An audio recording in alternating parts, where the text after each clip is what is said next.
अच्छा, तो data types क्या होती हैं? बेसिकली डेटा टाइप्स कंटेनर्स होते हैं। फॉर एग्जांपल बॉक्सेस होते हैं। एक चीनी का डब्बा है, ठीक है, तो उसमें सिर्फ और सिर्फ चीनी जाएगी, ठीक है। अब यहाँ पे देखते हैं कि हमारे पास डेटा टाइप्स होती है किस किस तरह की हैं।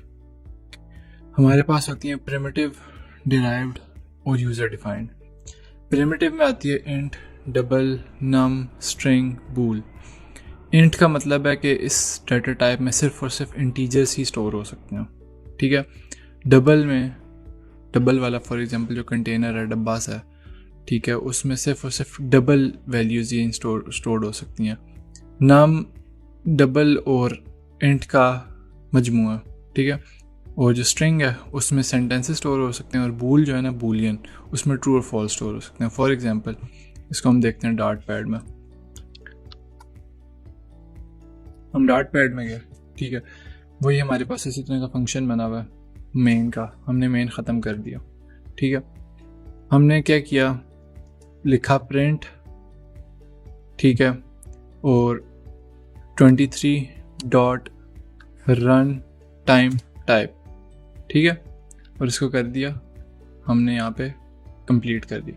ये 23 डाला हमने, ठीक है। 23 क्या चीज़ है, इंटीजर है ना, और हमने डॉट रन टाइम टाइप डाल दिया। यहाँ पे हमें कंसोल में बता देगा कि इसकी टाइप कौन सी है, ठीक है। हमने इसको रन किया तो इसने बता दिया हमें कि ये इंट है, ठीक है। इसी तरह फॉर एग्जांपल अगर मैं यहाँ पे लिखता हूँ .5 डाल देता हूँ, अब मैंने यहाँ पे .5 डाल दिया, ठीक है, तो इसमें ये क्या बताएगा मुझे, ये मुझे कहेगा कि ये डबल हो गया। डबल जो होती हैं ना, जितनी भी डेसिमल पॉइंट वाली वैल्यूज़ होती हैं वो आती हैं डबल में, ठीक है। और जो जिसमें डेसिमल पॉइंट नहीं होता, फॉर एग्जांपल अगर मैं इसको 0 भी कर देता हूँ ना, तब ये डबल ही रहेगा। क्यों? क्योंकि इसमें डेसिमल पॉइंट है। लेकिन जैसे ही मैं इसके ये डेसिमल पॉइंट हटाता हूँ, ठीक है, ये पॉइंट, ये वाला जो डॉट है ना, ये इसके आगे इसको कॉल कर रहे रन टाइम टाइप को, तो ये डेसिमल पॉइंट नहीं है, ठीक है। तो ये क्योंकि आगे इसका ऑप्शन कॉल कर रहे हैं ना, तो ये डेसिमल पॉइंट नहीं है। तो ये रन टाइम टाइप हमें बता रही है कि ये क्या चीज़ है।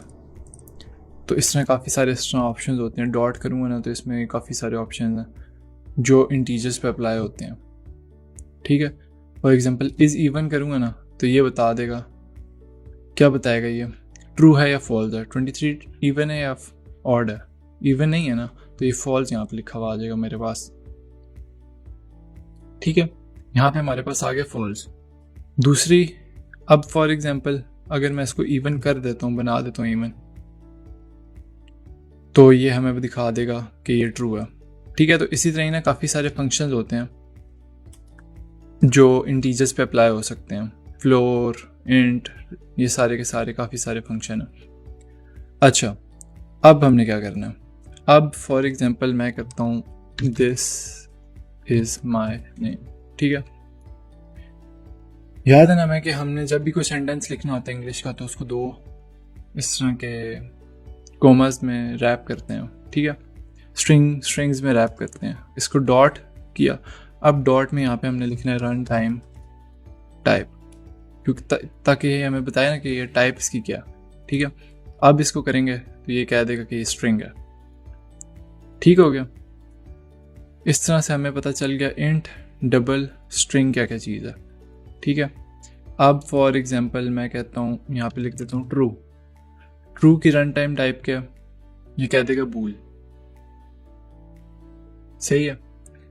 अच्छा, अब नंबर क्या होता है, नम 5 नहीं, नम I इज इक्वल टू 5, ठीक है। अब इसको इस पे होवर करते हैं ना, तो इस पे मैंने क्लिक किया तो कहता है एन इंटीजर और floating point number, it is a compile time error for any other than int और double to attempt to extend और इम्प्लीमेंट नम, ठीक है। तो नम के अंदर फॉर एग्जांपल मैं 5 भी डाल सकता हूँ, ठीक है। प्रिंट करते हैं ना यहाँ पे, प्रिंट आई, ये वेरिएबल होता है, इसको हम बाद में देखेंगे। अभी देखते हैं, आई को करता हूँ ना तो ये प्रिंट 5 हो जाएगा, ठीक है। लेकिन फॉर एग्जांपल अगर मैं इसको डबल कर देता हूँ ना, 5 तो इंटीजर है ठीक है, अगर मैं इसको डबल कर देता हूँ तो ये मुझे दे देगा, नहीं ये भी मुझे एरर नहीं देगा, लेकिन इंट करके इसको मैं 0.0 अगर कर दूं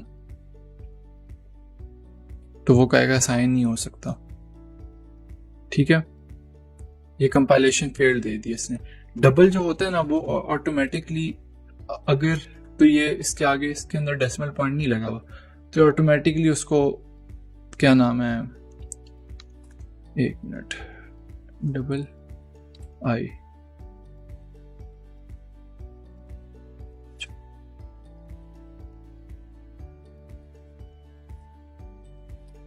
जो डबल है ना वो ऑटोमेटिकली उसको कन्वर्ट कर देता है इंटीजर में।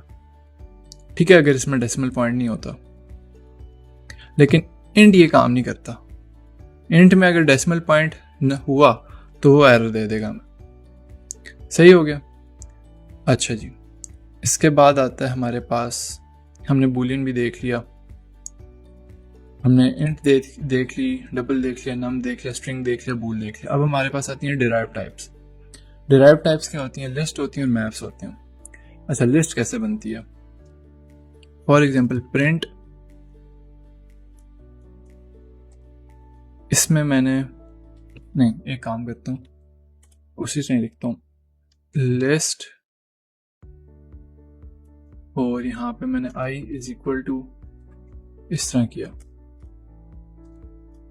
ठीक है, अब ना मैं प्रिंट करता हूँ i को, ये मुझे क्या देगा? लेट्स सी, इससे मुझे खाली एरे दे दिया। ठीक है, अब मैं इसमें अगर 1 2 3 4 5 मैंने 5 इंट, मतलब हर चीज को ना, हर एलिमेंट को एक कॉमा से सेपरेट करना होता है, इस वाले कॉमा से। ठीक है, अब मैं इसको रन करता हूं तो इसने मुझे ये सारे की सारी वैल्यूज दे दी। अब मैं इसमें एक स्ट्रिंग भी डाल देता हूँ, str। ठीक है, मैंने एक स्ट्रिंग भी डाल दिया, मतलब सेंटेंस भी डाल दिया। अब एक ही चीज है, मतलब लिस्ट जो होती है ना, ये होती हैं डिराइव टाइप्स। डिराइव टाइप्स जो होती है ना, ये इन सारों को इनकॉर्पोरेट कर सकती हैं। फॉर एग्जांपल, अब मैंने ये इसमें इंट भी डाल दिया, इसमें मैं बूल भी डाल देता हूँ। ठीक है, मैंने बूल भी डाल दिया और स्ट्रिंग भी डाल दिया। अब मैंने इसमें से किसी को कॉल करना है ना, अगर मैंने किसी की वैल्यू गेट करनी है इनमें से, तो मैंने फॉर एग्जांपल, अच्छा इसके ना इंडेक्स होते हैं, ये इंडेक्स 0 होता है जो सबसे पहले पे होता है, ये इंडेक्स 0 होता है, फिर index 1, index 2, index 3, index 4, index 5 और इंडेक्स 6। ठीक है, तो फॉर एग्जांपल अगर मैं इसको 0 पे करता हूँ ना, तो मुझे क्या रिटर्न होगा? प्रिंट क्या होगा? 1। ठीक है, क्योंकि इंडेक्स 0 पे हमारे पास 1 पड़ा हुआ है, इंडेक्स 5 पे 0 1 2 3 4 5 पे ना हमारे पास str पड़ा हुआ है, तो ये हमें रिटर्न कर देगा str। ठीक है, str, और इंडेक्स 6 पे पड़ा हुआ है हमारे पास ट्रू, तो इसने हमें दे दिया ट्रू। ठीक है, तो इस तरह ना हम लिस्ट जो होती है ना, काफी डिराइव्ड होती है, बाकी जो प्रिमिटिव टाइप्स होती है ना उनका डेरिवेटिव होती है। ठीक है, उनसे डिराइव हुई होती है जो लिस्ट होती है। तो अब लिस्ट में हम ये सारे के सारे डाल सकते हैं। जो मैप का केस है ना, वो भी एग्जैक्टली सेम यही केस है। ठीक है, मैप हम किस तरह बनाते हैं? हम करते हैं मैप, ठीक है, और उसके बाद आ जाता है क्या, यहाँ पे एक की आती है और उसके आगे आ जाता है पेयर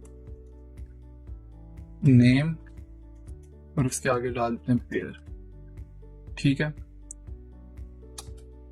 इसको कहते हैं की और इसको कहते हैं वैल्यू। ठीक है, और ये भी होता है कॉमा से सेपरेट। ठीक है, अभी हम एक ही रखते हैं। अब फॉर एग्जांपल मैं आई को प्रिंट करता हूं ना, तो ये क्या कहेगा मुझे? इसने मुझे कह दिया कि इस आई में ये चीजें पड़ी हुई हैं। अगर मैं कहता हूं आई में से मुझे नेम की वैल्यू चाहिए, ठीक है, आई में से आगे मैंने जो की है ना, इसकी जो की है, ये की होती है ना, मैंने की डाल दी, तो ये आगे वैल्यू है इसकी, तो मुझे नेम की वैल्यू चाहिए। तो मुझे वैल्यू दे देगा, ठीक है। ये उसने मुझे वैल्यू दे दी, लेकिन अगर मैं वैल्यू डाल दूं यहाँ पे, की जगह वैल्यू डाल दूं तो मुझे एरर दे देगा, क्योंकि वो की एग्जिस्ट ही नहीं कर रही। ये नल दे दी उसने, कहता है वो यहाँ पे तो कोई की है ही नहीं।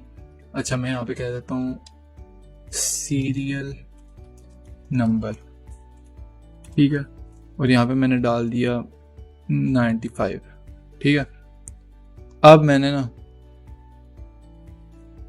इस की को इसकी जगह डाल दिया, ठीक है।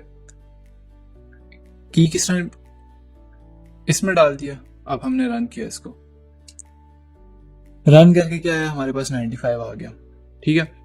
तो हम स्ट्रिंग भी वैल्यू डाल सकते हैं, इंट भी डाल सकते हैं, बूलियन भी डाल सकते हैं, कोई भी वैल्यू हम जो भी चाहे ना इन प्रिमिटिव टाइप्स में से हम डाल सकते हैं। तो ये होगी प्रिमिटिव टाइप, ये होगी डिराइव टाइप, क्योंकि ये इनसे आती हैं। इसके बाद आती हैं क्लासेस और इनम्स, ठीक है। तो ये थोड़ा सा एडवांस कॉन्सेप्ट है, तो ये हम आगे जाके देखेंगे कि क्लासेस क्या होती हैं और इनम्स वगैरह क्या होते हैं। तो इस लेक्चर में हमने जो हमारी डाटा टाइप्स हैं ना, हमने डाटा टाइप्स और उन डाटा टाइप्स में किस किस तरह की वैल्यू स्टोर की जा सकती है वो हमने देखा।